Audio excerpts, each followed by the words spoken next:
All right, so it's 11 here. Let's get started on our webinar today, which is about self-compassion for authors. So I would invite you to, grab a cup of tea, kick off your shoes if you are wearing any.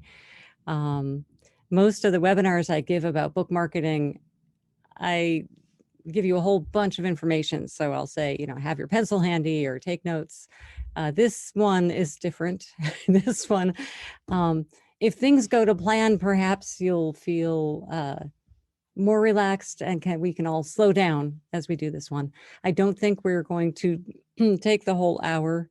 I will leave some time at the end to exchange. And actually, if you have good sort of self-care tips for other authors that you want to share with people on this call, I'll invite you to do that in the Q&A box, and we'll cover those. So let's get started. Why do a webinar on self-compassion for authors? That's, we all have a lot of stresses on us. We all have a lot of pressures. Just publishing a book and putting it out in the world is in itself a major undertaking that can bring a lot of things that keep us up at night or wake us up in the early morning. And when you add that to the last year, a pandemic and all the uncertainty that we're all dealing with, it can be extreme. A lot of authors I know are dealing with different levels of anxiety, uncertainty, confusion over their books. So I just wanted to take this opportunity to just kind of dial back, reset. Actually working on this webinar was really useful for me in the last week because I got to just continue to revisit these things that are important to me. So again, this has been helpful to me, and I hope it will be helpful to you.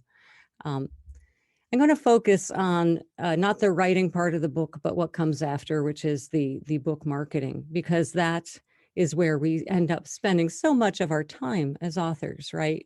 We may spend years writing a book, but if the book has a lasting shelf life, we may spend more time supporting and talking about and helping that book find its audience. So this is something we have to get really comfortable doing. And yet there is so much noise out in the world about how to do this. If you visit the Facebook groups of authors and you read what people are doing, if you listen to the talks, attend the webinars, read all of the emails and posts and books and suggestions, it can be overwhelming.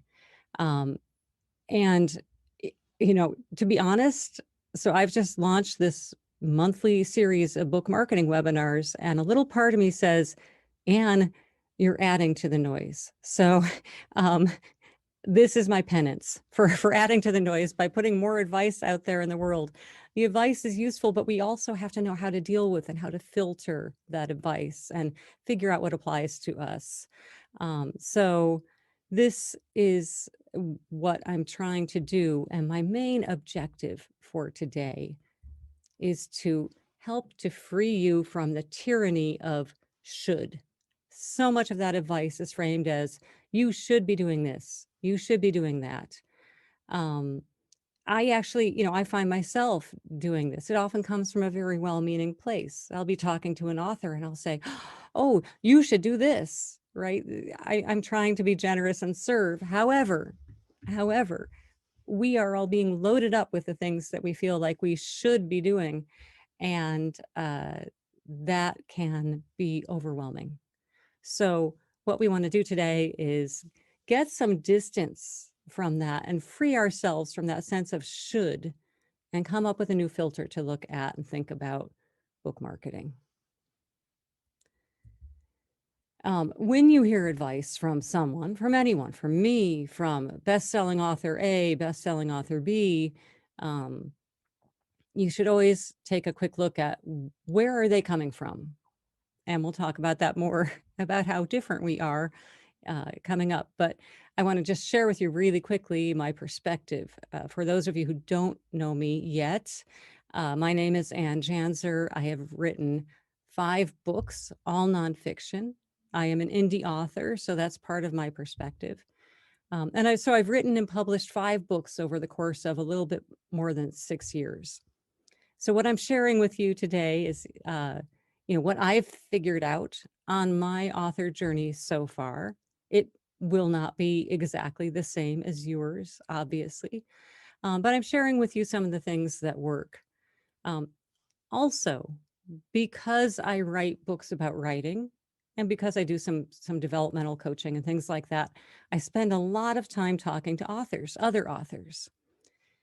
And nearly every week, I find myself talking someone down from anxiety about a book launch, or from a sense of despair about their book not moving, or from, a sense of insufficiency about their book marketing. Um, eh, we are all subject to this stuff, these ideas. So this is not just what I've learned in my own experience, but what I have learned talking with other authors, and what I know that we all share in our anxieties about book marketing, why we need a moment of self-compassion. So what I want to do today is 2 things. First, I want to just sort of reframe the way we think about book marketing, so that instead of being a source of anxiety or a sense of insufficiency and lack, it becomes something that we approach with a sense of creativity and generosity, and hopefully a little bit more calm than we have today. Just a little bit more calm. So I've tried to put soothing images on these slides so that we're all like, in a relaxing place. Let's try to do that. So we're going to just clear the decks of some of our misconceptions and anxieties about book marketing. We're going to practice some self-compassion, and then I'll share with you some mantras or sayings or touchstones that I keep returning to in my own life to keep me more centered and grounded as I do this stuff. So book marketing, let's talk about that. I I chose this image with lots of little plants intentionally, because that is really how I think about book marketing. It's more akin to gardening than selling. All right. It's something that takes time, takes patience. You nurture relationships, you create content, you let things grow. Um, when you think about it from this perspective, it doesn't seem quite as scary. Now it helps. I have a background in marketing before I started writing books, and that has been helpful in many ways. Although, as we'll get to, books are a whole different thing than, say, selling software, which is what I worked on before. Um, so uh, so I have needed to reframe the way that I think about marketing, but at least I didn't approach it with a sense of fear or distaste, which in fact I think many people do. Um, and many people, quite frankly, are just uh, feel overwhelmed. Authors feel overwhelmed about book marketing. Uh, if you uh, regularly hear from me, you've heard this data before, but I conducted a survey of published authors earlier this last year. And in some open-ended questions, I asked them about what was the biggest surprise about publishing a book, and what would they do differently. And in both of those cases, marketing rose to the top of their responses. 15% said, the marketing was the biggest surprise. And a quarter said something that they would do differently is the marketing, specifically the marketing around their launch. So it's a source of surprise and sometimes a source of regret, which is uh, interesting. I'm going to share with you just a couple of the quotes. Then this is the words of the authors in the survey. Asked about the biggest surprise, they said, how much work is involved in marketing your book, or the unexpected difficulty of marketing, um, or how much marketing the author needs to do on their own, even if they have a publisher. And this is the gotcha for some traditionally published authors, as they think that the publishing contract is that's it. They're done. They send it to the publisher. It's published. The publisher takes care of the sales and marketing. And in today's environment, that's not necessarily the case. Here's what happens. You write a book.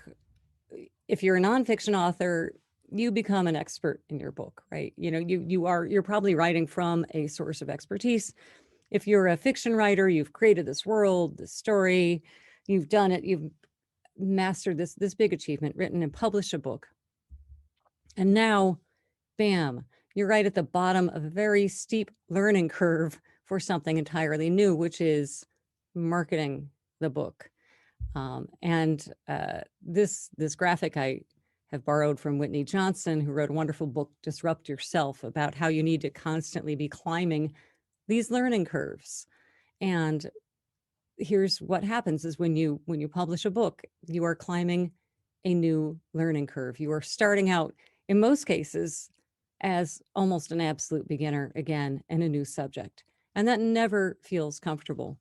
The analogy that I like to use is, let's say you've got a friend who's really fit and they invite you to join them in this race next weekend. So you're like, yeah, okay, what do I need? They say, well, bring your swimsuit. Right, we're going to swim. I said, okay. So you go and you swim in the race, and it's a long swim. You're not used to this, but you do it. You get through it. You're way near the end, but you're climbing out of the water, climbing out of the water exhausted, like, oh man, I did that. Good on me. I'm really feeling great. And your friend wheels up a bicycle and gives you a bike. You're saying, what's this? They said, well, didn't I tell you this is a triathlon? That is what the newly published author sometimes feels like. It's like, wait, what? I'm doing what now? I'm climbing up a new learning curve. Now I have to figure out how to publish my book, or now I have to figure out how to promote and talk about my book. So if you have had that sense, you are not alone.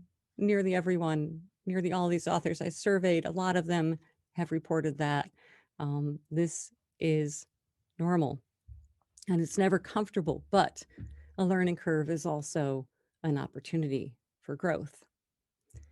So what I think we need to do in many cases is reframe the way we think about book marketing. There are a lot of people who think that marketing equals sales. Marketing equals selling stuff.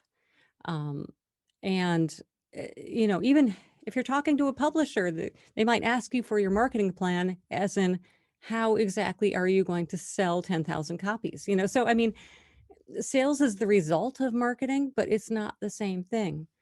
My first marketing job I moved into from a different area. I mean, I was an English literature major, and yet I ended up in marketing.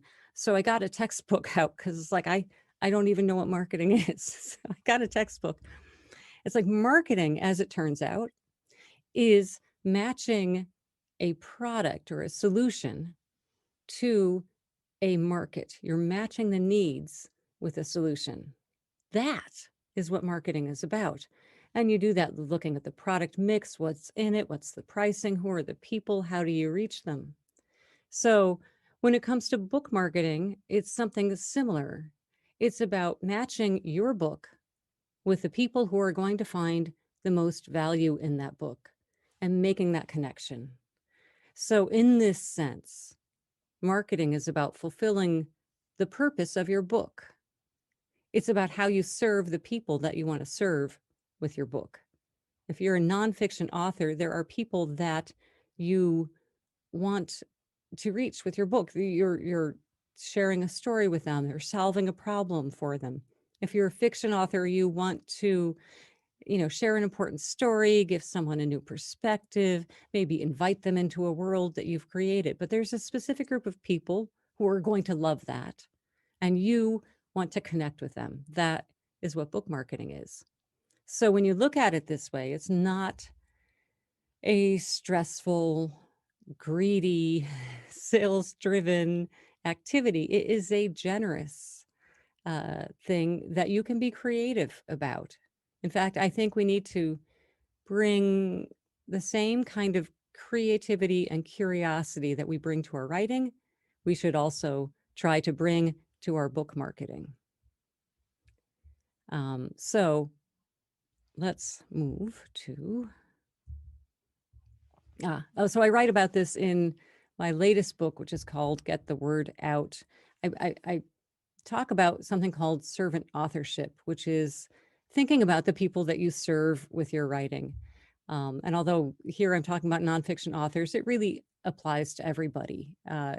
Again, you're always serving an audience with your book. And when you use that concept of servant authorship, who am I serving and how do I reach them? It can really help to inform your book marketing and your book promotion activities and make it feel more generous rather than self-serving. And here's one more quote from that author survey. Somebody wrote in, just one person telling you that they were helped by your book is worth a whole lot more than all the blood, sweat, and tears you may have spilled in the creation of that book. Now, I really hope nobody's spilling blood, sweat, and tears in their books. Ouch. But yes, this is the payback is the when your book lands with the person that it needs to find. That is why we're doing this.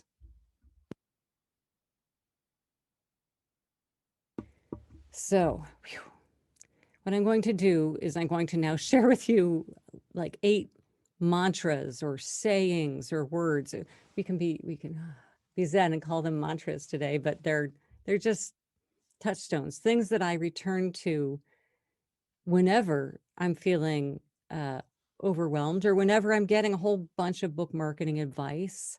This helps me deal with and filter and handle all the competing demands on my attention as an author and as someone promoting my books. And so I really hope that one or two of these are going to resonate with you, and you can take them and add them to your life to help you escape the tyranny of that should. All of those shoulds coming across messages about things that you should be doing. So here's the first one, and this is very simple. You are unique. And so if we look at the people who are registered for this call, on the call, I see some names of people I know. So we have authors writing for very different genres, fiction, non, business, very specific subjects for very specific audiences. Some are very far along in their author journey, have many traditionally published books behind them. Some are just getting started. Some are indie authors, some traditional, some hybrid. And if you looked at us as individuals, as people, some are extroverted and outgoing, some are introverted. We have different capabilities, we have different skill sets, we have different budgets with which to put to our marketing efforts. Some people can hire virtual assistants, others were just starting to make it work. We are in different life circumstances. Some people have little kids running around screaming behind them that they're trying to homeschool during a pandemic. None of us are the same. We are all in different situations, and that's wonderful and it's beautiful. And that's one of the wonderful things about books is that because we have so many different authors, we have that many different viewpoints and voices, and they're all welcome in the world. So given this, which you know and you recognize that you are unique as a person and as an author. So given that, you need to be aware of cookie cutter book marketing and book promotion advice of people saying, do these 3 steps to be a bestseller. Um, you find a lot of this. You find systems. You find, we will, you know, sell your book on social media for X dollars a month. We will advertise here. Why aren't you advertising here? This is the path to success for you. Um, maybe, maybe yes, maybe no. But again, we're all so different. So you need to filter the advice that you get based on who's giving it to you, what's their perspective, and then really look at whether or not it makes sense for you. So, don't just try to copy what other authors are doing, but do by all means learn from other authors. So whenever someone comes to me with, oh, here's this thing I'm doing and it's fantastic, I don't rush out and do it, but I'll think, I will look at it and see if I take this and apply it to would it make sense? If I apply it to my skills, what I'm doing, should I consider it? I'll put it on a list of things to think about. And here's another really important thing, because often that advice that you get is from people who have, you know, made it big one way or another, which is be careful about comparing yourself as an author with other people. Arlen Hamilton wrote this wonderful book. It's about damn time. She's rebelling against the venture capital industry in a wonderful way. And one of her chapter titles is, "You can't compare your chapter 2 to someone else's chapter 10." And that's so true. I know that, we often will look at other authors and say, wow, they are just totally killing it. I should be doing what they're doing because they've got it all figured out. A couple things about that. One is that they started somewhere. They may have had a faster start than you because of those life circumstances and differences. But they started somewhere. They weren't always killing it. And, you know, I talk to lots of authors, including people who I would assume are totally killing it. And they are still dealing with things. What should I do about this? I don't know how to deal with this launch. Everything fell apart in the pandemic. It doesn't necessarily get easier, it gets different. Some things get easier, but new challenges pop in there too. So just remember, we're all somewhere on our journey, and you need to be very careful about comparing yours to someone else's. Your author journey is your author journey, and you are the one in charge of how that's going to play out. So given that we're all so different, you need to question the established wisdom again and again. So this this photo is from the town over for me in Los Osos, California, part of a cow parade of sculptures. So here we've got a cow on a stand-up paddleboard with monarch butterflies and California poppies. I love it as just sort of a symbol of, recognizing what is unique and different about you. And given that, you need to question whether or not the advice you're hearing makes sense for you, right? So we all have a lot of preconceptions. A lot of the advice that you're going to hear about, that you will hear about book marketing, comes from a long established tradition of book marketing. Authors need big book launches. They need to do big book tours. You need to get a publicist so that you can get mainstream media. You need to, have a launch party. You need to, create customized bookmarks that you send out with your books. There's a lot of things that people have done for years and years. Here's the thing. Publishing has changed an awful lot. And a lot of those things are things that worked in a business model that either is no longer or that may not apply to you.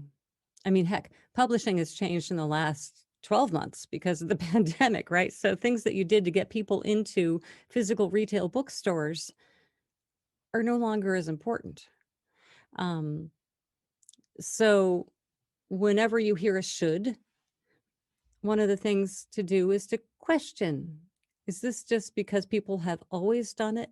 And does it make sense for me today, right now, given my book, my audience, and my business model?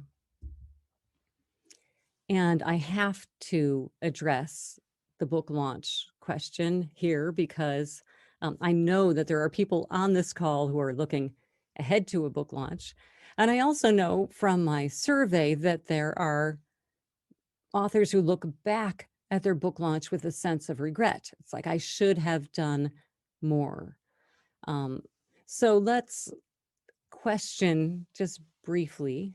Join me for a moment while we question the sacred cow of the book launch. Oh, that's good. Sacred cow. I should have used that with a slide of the cow. Question the sacred cow of the book launch.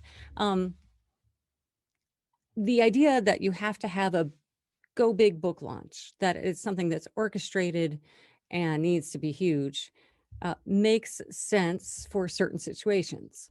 It makes sense if you think that a lot of your sales are going to come from retail stores. Then you need to drive a lot of foot traffic into those stores looking for your book. Now, this will applies to traditionally published authors in a pre-pandemic world. And maybe it applies later 2021. I hope. I really seriously hope we're all in bookstores browsing like crazy soon.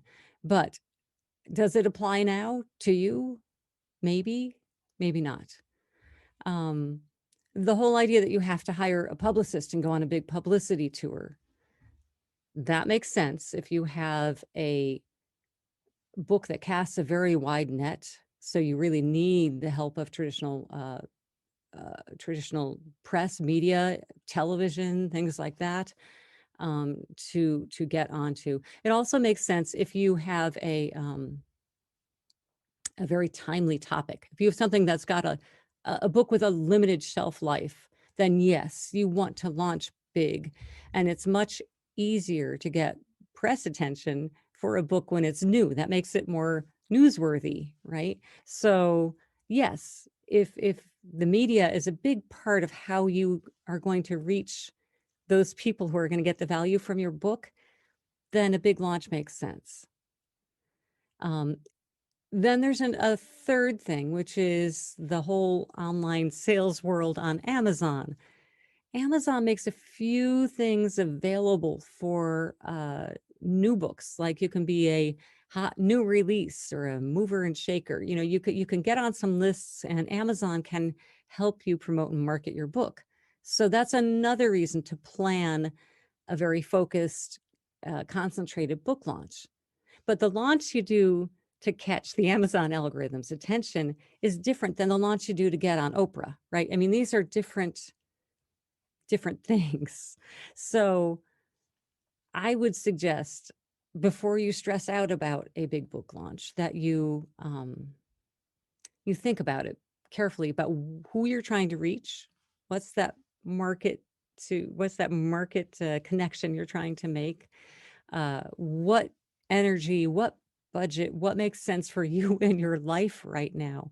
Because what happens at the book launch, yes, it's important. But what matters more in almost every case is what happens in the weeks and then the months and then the years after the book launch.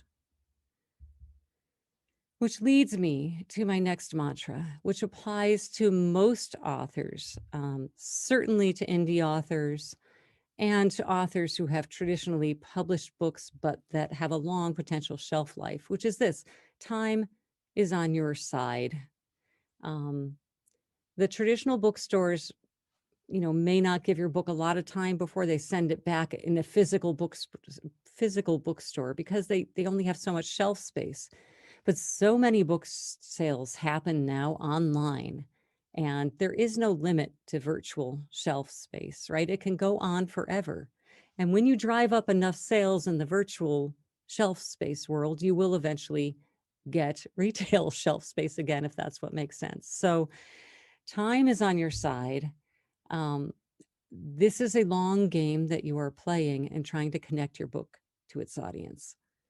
So I'm going to just share with you some data, some sales data from my book, The Writer's Process. So I published this book in June of 2016. And I'm showing you this to demonstrate that building an audience for a book takes time. So this was my second book, but it was my first one for just a general audience. And it is something I have used to experiment with all kinds of book marketing things. It has definitely been my my learning book. Right. So I published in the middle of June, and I think in the first month I sold 43 copies. That's not a huge launch, but it's for where I was at that time.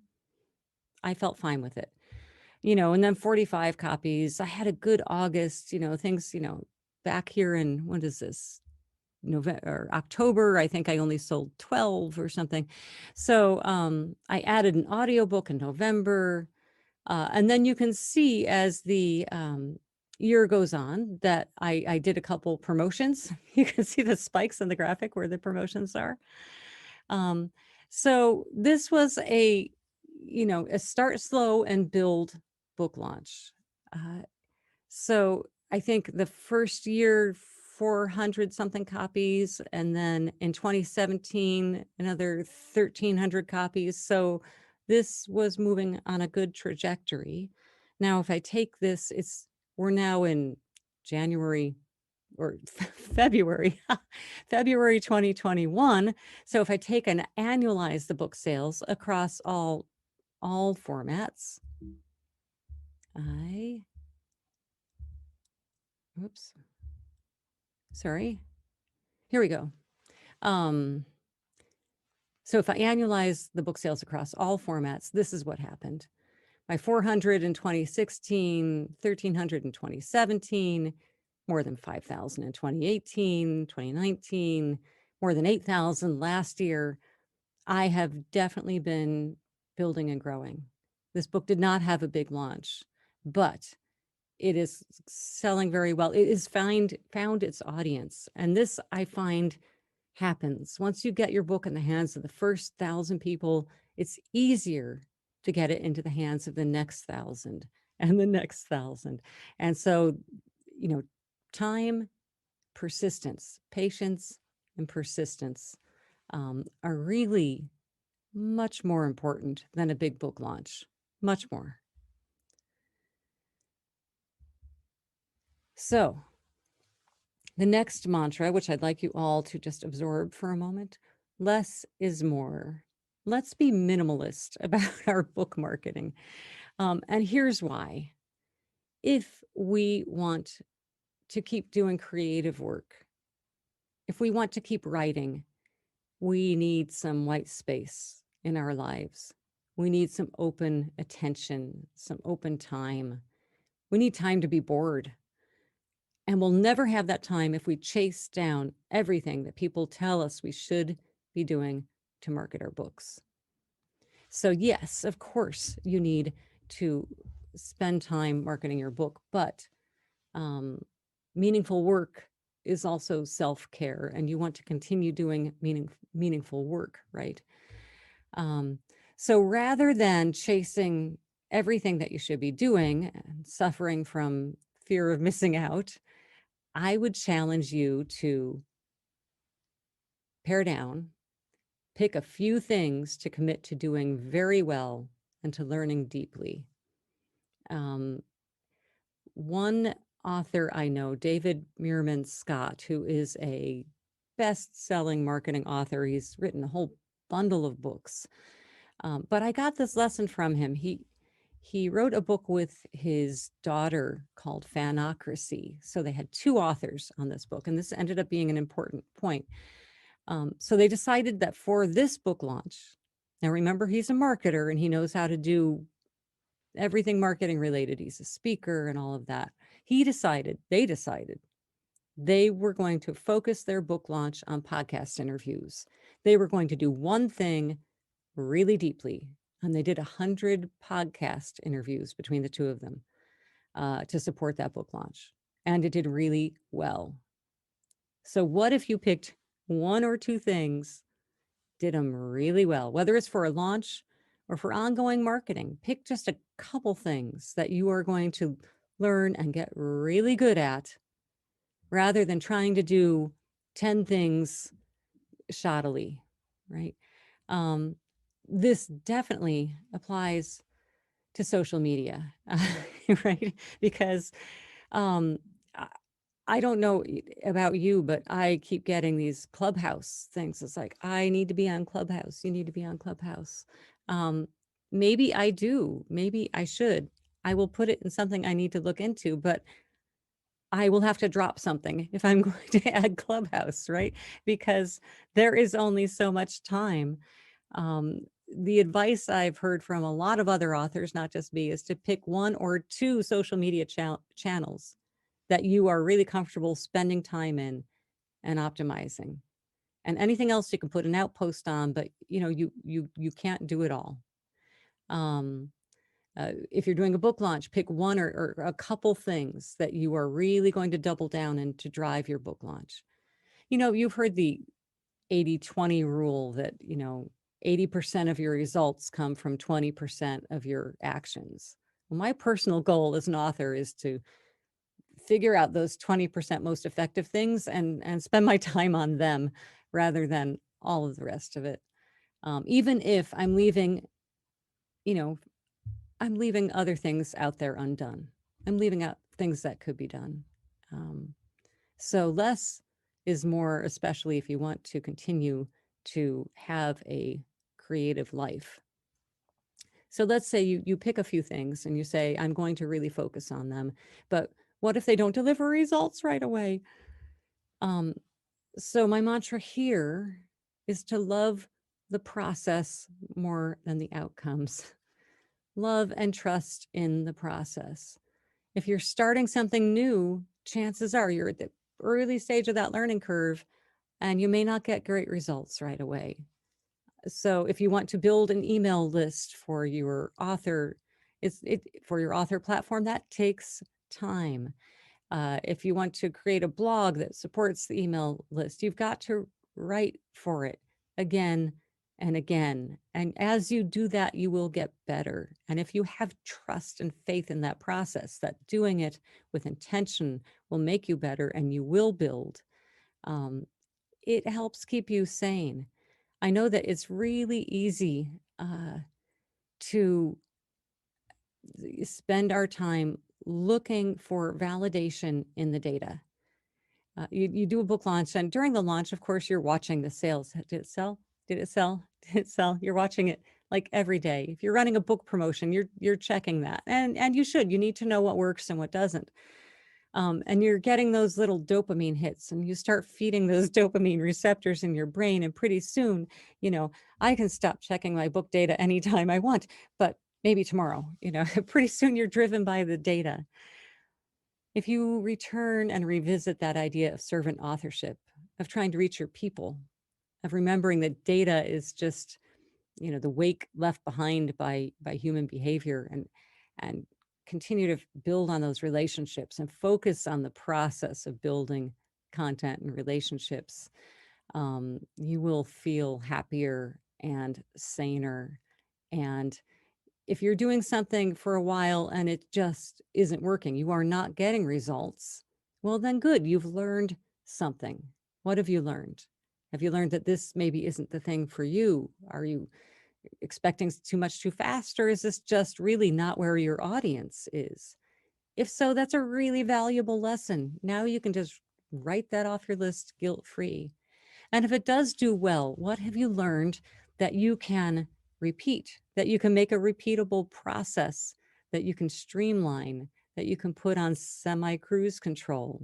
What can you put out of your decision? Say, this is just part of my ongoing platform, and here's how I can make this as easy as possible. So love the process more than the outcomes. Play to your strengths as you do this. not everything is going to make sense. So my friend Robbie the other day recommended to me that she knew an author, a nonfiction author, who was on TikTok and had an enormous following, and said, Anne, you should be on TikTok because, there's plenty of writers there and it would be awesome.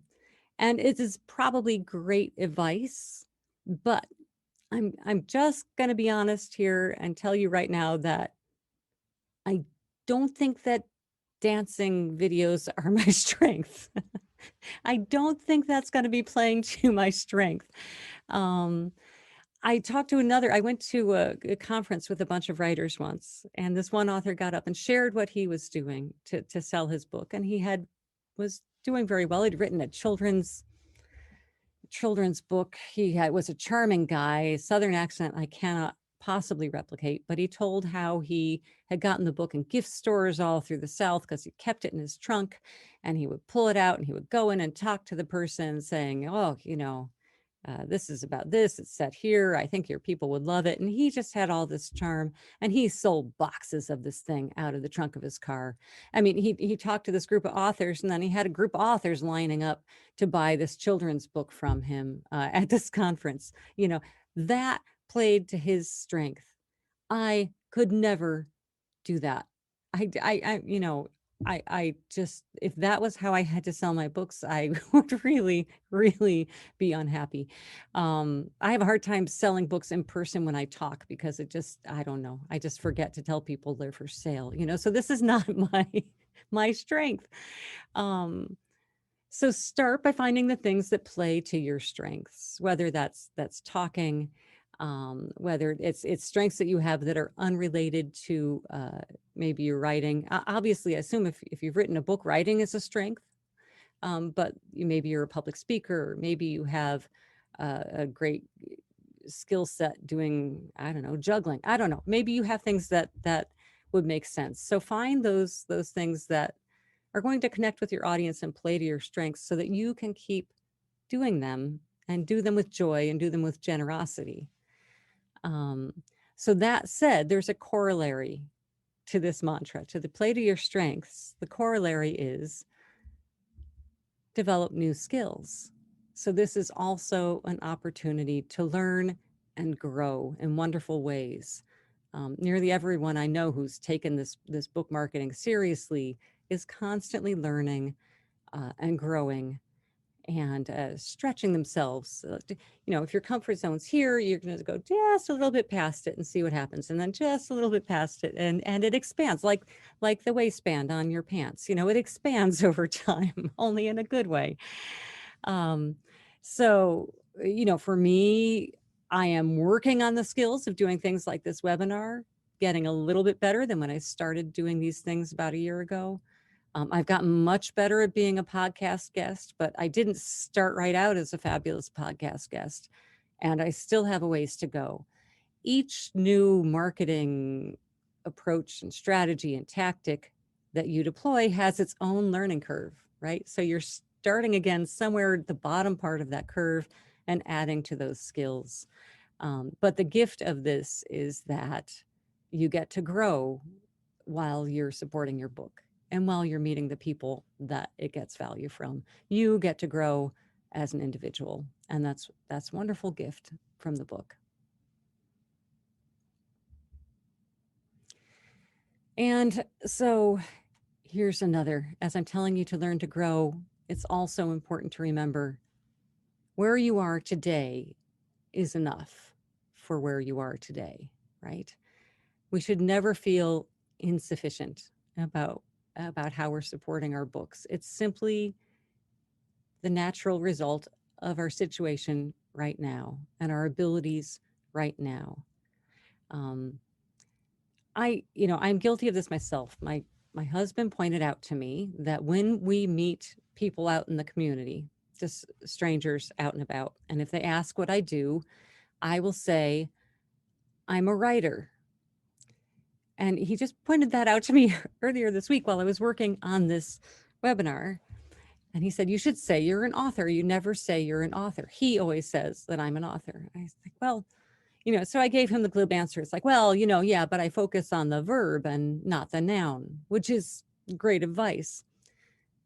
But when I ask myself really honestly, why do I do that? It's because at some level I'm thinking, well, you know, yeah, I'm an author, but I'm not a famous author. I'm not someone they've heard of. I'm not, right? There's a lot of insufficiency in my choosing not to say that I'm an author, which is really interesting. So we all need this mantra. I am enough. You are enough. We are each enough right now. If you have a book out, you are an author. Um, Whenever you hear about things you should be doing, you sense this sense of lack, this distance between you and somewhere else.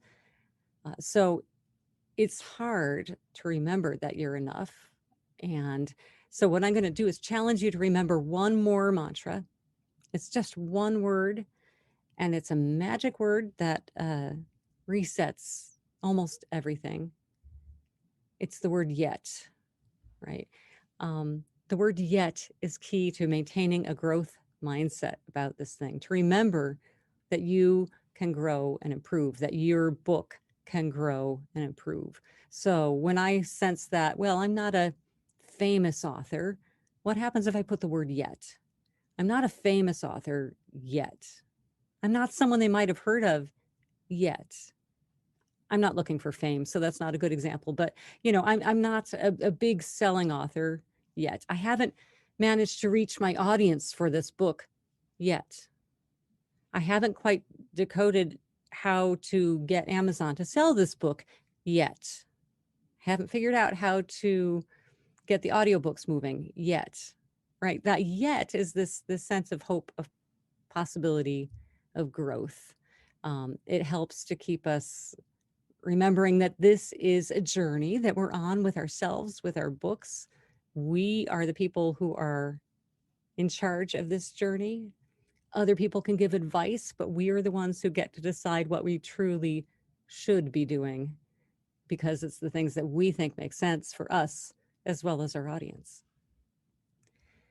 So as you go through that journey, yes, I do think there are things that we all need to be continually learning, especially as this whole book landscape is changing all the time. It's in constant flux.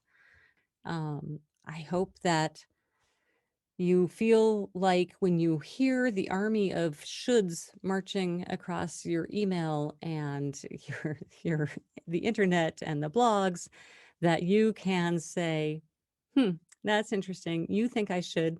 I'll make a note of that and see where it fits in what I think I need to be doing for my book, right? You have permission to not do everything. It's official. You have my permission. You have your own permission to do it. All right. Thank you, everyone. I'll stay on the line just a little bit, but this has been fun and very useful for me.